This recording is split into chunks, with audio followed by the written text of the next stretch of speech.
Welcome in to another new podcast from Coatings Pro Magazine. As always, I'm your host, Ben Dubose, news editor with the AMP Publications team.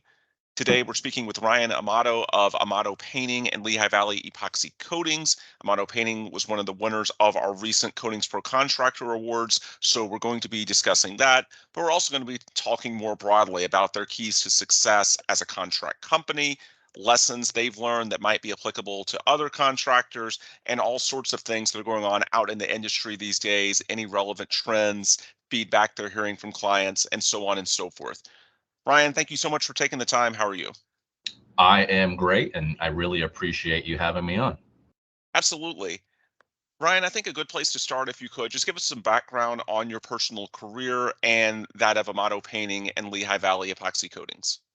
Sure. So we are in the Lehigh Valley area of Pennsylvania. We're right on the border of Pennsylvania and New Jersey. So we're in a really nice, established and high volume area for residential and commercial projects.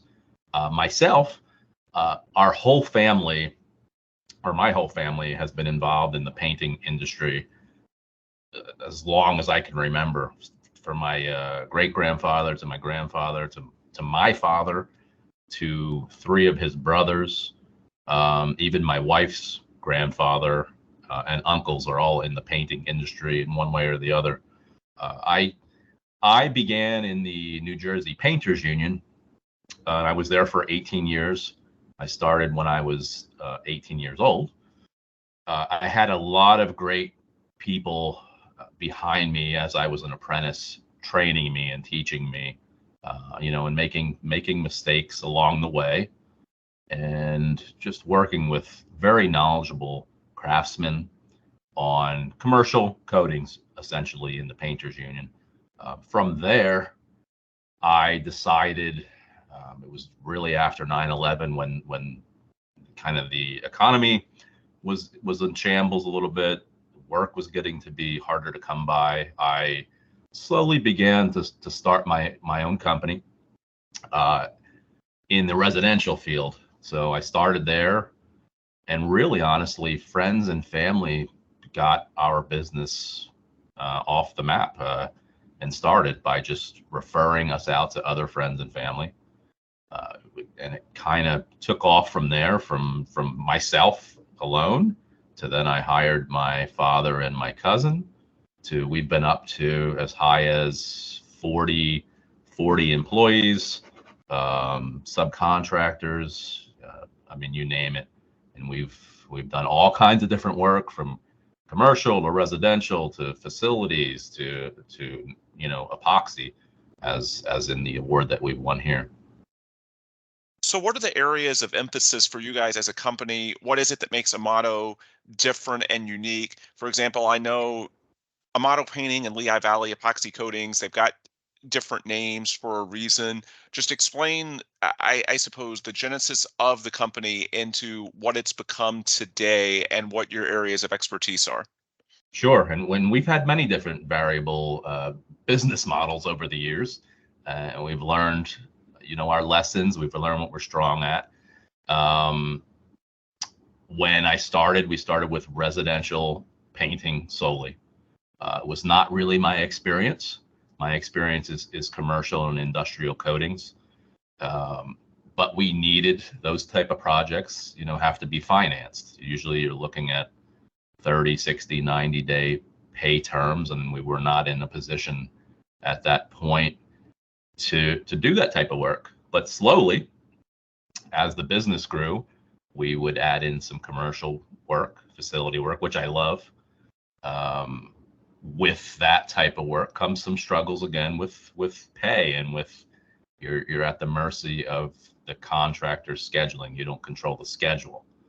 So as we've moved along in our company, we made the decision to really work direct for facilities, where we're able to pretty much control the schedule and pretty much control the payment terms, which I think is important to small to medium sized companies. So we're not financing somebody else's project. We're Mm. paid on our terms. Um, it's a lot less stressful. and it's really worked out for us. As far as Ryan Amato Painting and Amato Painting, when we started, and it's been, 12, 13 years now for the painting, I always wanted to go back to the epoxy coatings, polyurea coatings, multiple part coatings. That was my experience. Hmm. But I wanted to make sure that we had the proper contractors and employees who can prepare these surfaces and apply these products correctly. Otherwise, it's just going to be a bunch of struggles.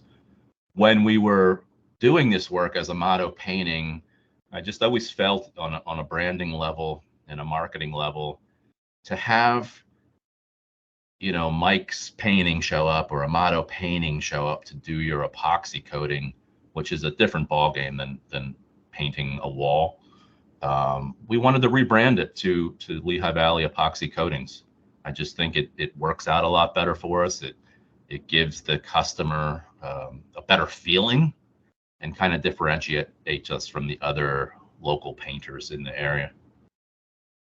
Another part of your branding, you've got a YouTube channel at Ryan Amato Painting Easton. That's Ryan Amato, Amato Painting Easton, Easton.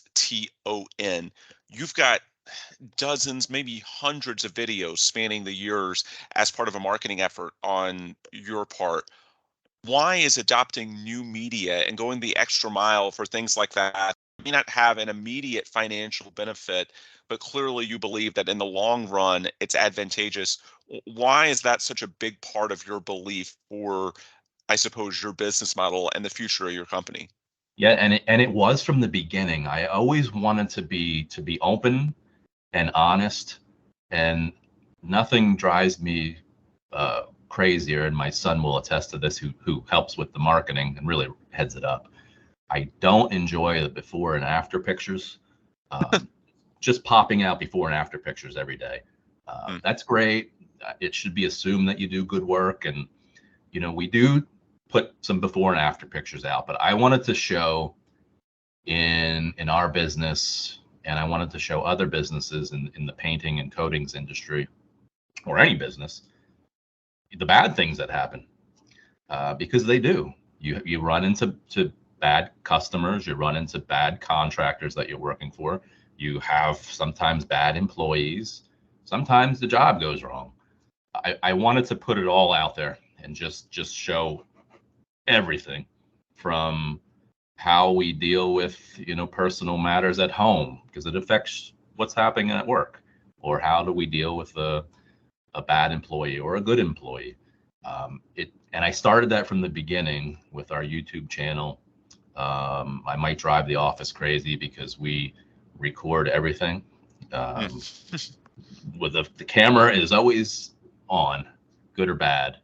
And we like to respect the employees, and if they don't want it out there, I won't put it out there. But as far as myself, I'll put everything out there, and it's, over the years, it's really given us some opportunities. I was able to do a presentation for Benjamin Moore at their headquarters for all of their employees. I have contractors call me, a few times a month, 4 or 5 times a month, just to help them with their business models. I've never charged anybody for it. I just like to help other companies. And it's also, the other end goal of this was to educate our customers and potential customers before they became our customers. So I don't like to drive around all day and just do estimates all day for somebody who has no idea who we are or what we offer, or the price that we command and the value that we bring. So I wanted to show that well before I'm coming out to do an estimate, or Kyle or one of our other estimators. Mm-hmm. You've mentioned employees a few times. I believe you said at your peak you've had about 40 of them, correct? Mm-hmm. Okay. Correct. So obviously crew members are important to any job. That goes without saying. But I think where your focus on branding might be especially beneficial, we're heading into a decade. I mean, it could be longer than that, but definitely looks like the 2020s, where workforce development is a huge concern for contractors across the industry. And I'm guessing that this type of positive branding and getting your name out there is something that might help you on that front. Just explain, if you could, Amato Painting's approach to workforce development, how you reward those good crew members, as you referenced earlier. Just explain how all of this ties together and what you try to do to make sure that you have the workers and the crews you need in order for your business model to succeed at the scale you want it to. That's a great question, and we're very fortunate, and I'm very grateful. We have not had one issue at all finding Interesting. contractors or employees. So we're a little mixed. We in years past we had only employees. I used to believe that you had to have employees, you had to train them. I wanted them to be all our people.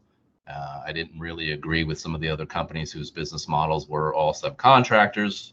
And then I learned pretty quickly that it's really hard to manage 40 some employees when they're out in the field. So we've kind of switched over to, almost 80% subcontractors and 20% employees, namely our epoxy applicators, our employees. I like to have a little more control over that application. But it's always been about, in the last 8 years or so, hiring people. I always say to the team at home, would you have this person you're about to hire to your house?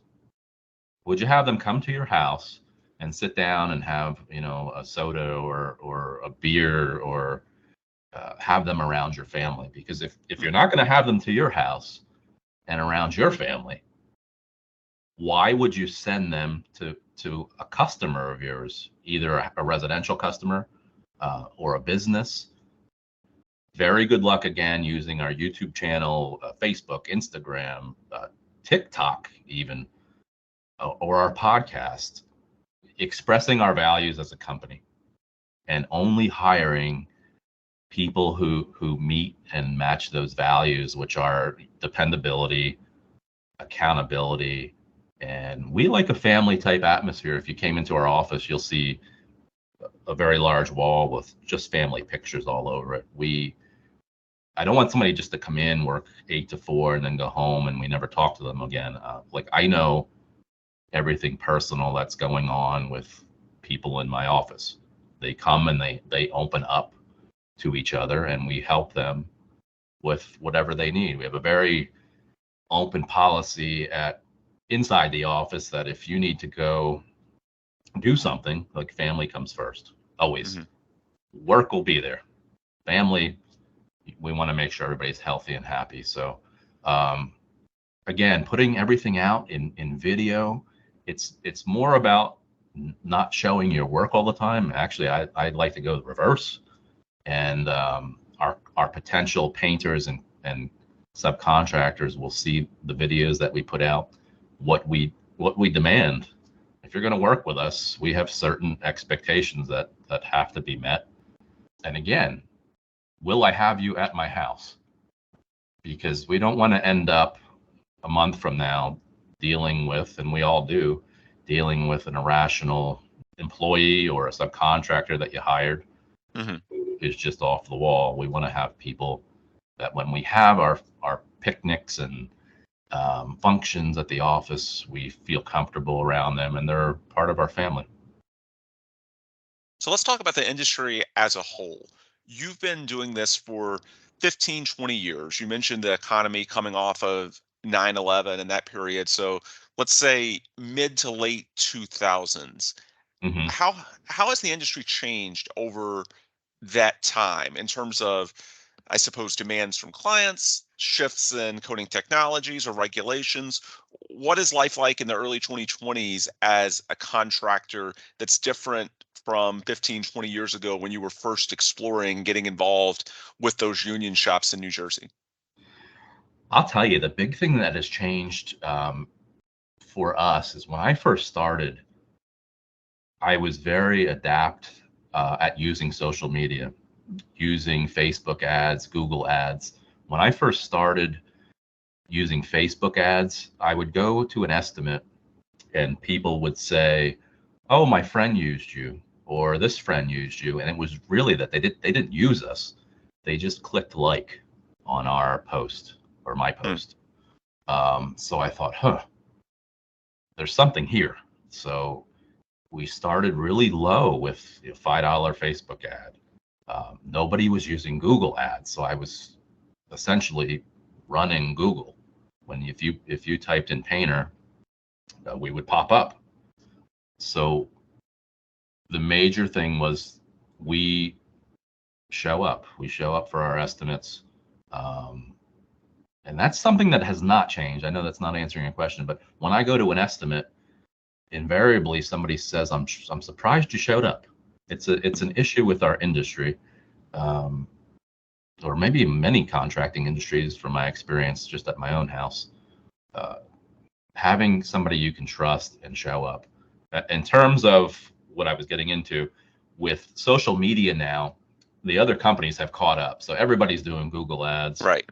Everybody's doing Facebook ads. So it actually made us step up our game with our creative presentation. You know, we're using everything from Facebook again to TikTok, to Twitter, to anything you name, we're using, and we're using it in very specific ways. LinkedIn is very good to reach business people and facility directors and the people that we want to talk to, without being salesy. So we're not in your face. I'm not going out to an estimate and asking you to sign on the spot. So in terms of that, so that's the big one, is social media has definitely changed.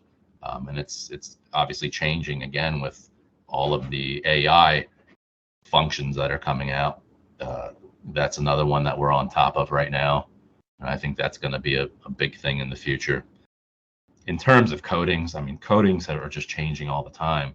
And when the coatings change, the application tools change. So if we're not teaching our painters and our contractors how these coatings perform, their production slows down, which changes our estimates, and it just goes all downhill. So and it starts with the representatives from the painting companies, whether that's, you know, Sherwin-Williams, Benjamin Moore, or everybody else that offers coatings, Rust-Oleum. If they're not helping us with information, we're not helping our contractors with information. It's hurting our estimating team. It's hurting our production team. It just hurts everybody. So a lot of changes in coatings. You know, what can we use solvents in some of our coatings? You know, it depends where we're at and who we're working for. And it's been keeping ahead of everything, whether that's social media, whether it's the coatings, whether it's the business world, hiring. If you're too slow, you're going to be in trouble. You mentioned Benjamin Moore and some of the other manufacturers and vendors that you work with. How important are those relationships when it comes to maintaining and making sure that when it can be a material or an equipment, whatever the case may be, that you have a positive relationship with the technology developer so that you can get your questions resolved on the spot in an efficient way? Just talk, if you could, about the importance of maintaining those relationships up and down the chain. Absolutely. And again, I'm very grateful for the relationships that we have, and maybe I have a different relationship than other companies. We buy a lot of product, so I'm just assuming that maybe gets us a little different access. So I have a bunch of different reps, and I also have a direct line to their supervisors, who just help us out tremendously. And we do have some representatives that aren't strong, and it makes it very difficult, because you may be on a project where something odd happens and you need an answer on the spot because you have a two-part product mixed up and it's curing on you too fast, and you need an answer. So if they're not available to you, it makes it very difficult. And generally it means that you look at a different company whose rep is super strong. So one of the big things for us is, again, I like to try and give feedback on new products. So we're always being given things that aren't out on the shelf yet. I like to try them out because I want to know how they perform before I hand it to or I estimate it for a homeowner or a facility. I want to make sure what I'm saying is actually true and it performs. So that's always been a big thing. I've had access to information and new products that come out. If we have a large job and somebody didn't order enough product, again, we've from the two big manufacturers that we use, they're very, very good at expediting and pulling product in for us.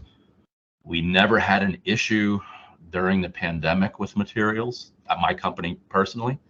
And that was namely because our reps are just super strong and would pull material for us, and as well as our team planning well ahead.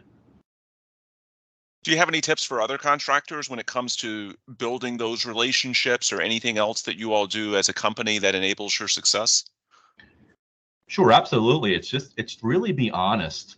One thing my representatives will know is I'm not going to go golfing with them. I'm not looking to take anything from them. I'm not looking for gifts. I don't need any of that to do business with you. I just need honesty. So if I'm honest with my representative that we prefer not to use this product from you, but I'm being honest, we're going to use another product from somewhere else. For us, pricing is not the most important thing from a manufacturer because they're all going to beat each other's prices. If I go to the one and tell them that the other one's charging me $20, they're going to give it to us for $19. That's not important to me.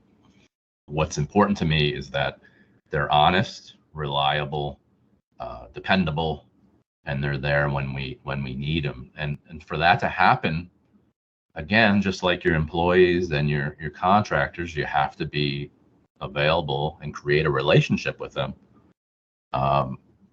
And that goes with visit. Even I will go visit the store. I want to see what's going on. I want to talk to the people within the store, not just our representative, but the people behind the counter who really make everything happen.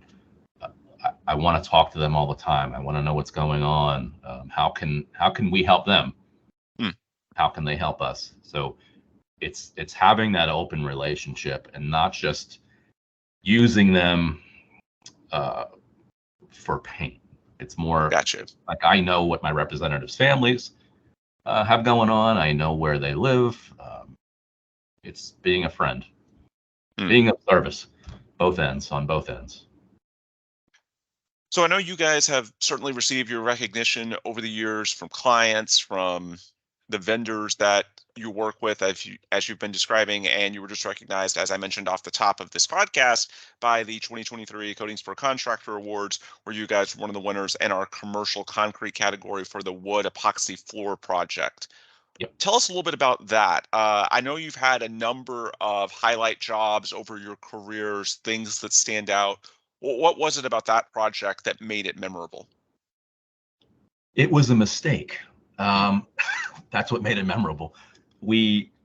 I had estimated a completely different job. And what's I find very interesting and fun is that was a metallic epoxy. With metallic epoxies, you don't typically know what you're going to end up with, and it changes depending on who is applying it. So when we showed up to that project, we had totally different colors, a totally different scheme that was wanted by the owner of that project. But in the morning, he simply went up to Kyle, who heads up all of our epoxy. He's amazing, and asked him if he could create a wood-like floor with epoxy. So we had never done it before, but we're up for a challenge. And it has turned out, that floor turned out so amazing that we've now done, I think it's our fifth one to match that floor, because people see that picture. They want a wood floor or LVT planks, and they find out that it's just not cost effective for them. And epoxy has many other benefits than any type of other floor. So it was really the surprise of what we ended up with. Yeah. And winning an award like this, or namely this award, really just goes back to our people that are on site. It's not, again, to show our, look at all our awards that are on the wall, which we have a lot of them, and I'm very grateful for them. But it's our team who care so much about these jobs. Like, they'll do anything in the world to make sure the customer's happy. They sometimes will not take the time to look back at what they've accomplished and all these amazing jobs they've done, and to take the time to show the guys, like, look, this is a major accomplishment, a major award. To sit back and look at those things, and I mean, it makes me think of how grateful I am for the team that I have, and hopefully they realize the work that they do is just amazing. Are there any common themes when we talk about the feedback that you get from your clients? I'm guessing, like, certainly for this job, creativity would be at the forefront of the list, I imagine. Yep. Just developing something that, again, it wasn't even really the scope going in. What do your clients typically say about Amato painting or Lehigh Valley epoxy floors? Are there any common themes there?